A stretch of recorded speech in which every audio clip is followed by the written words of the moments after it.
ako na hindi masyadong matibay. Nag-doktor talaga kasi kung matibay pa hindi puputong ng ganyan yan. Hindi sana mangyayari itong ganitong grabe ng pagkahat.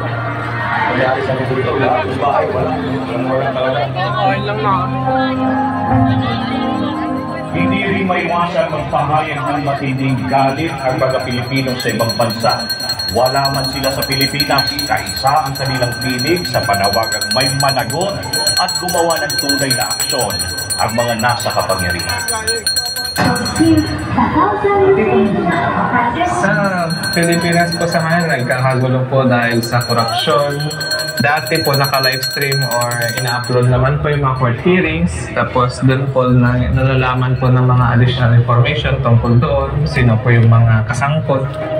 Pero biglaan na lang po na nakapag-desisyon sila na hindi na po i-public yung mga nangyayaring court hearing na nakakadismaya po. Siyempre, halos lahat po ng taong bayan po yung naapektuhan dahil po doon. Kasi pondo po ng bayan yan eh. Pati po yung mga nangyayari sa Pilipinas ngayon na kalamidad. Apektado po yun or konektado po yung Asia.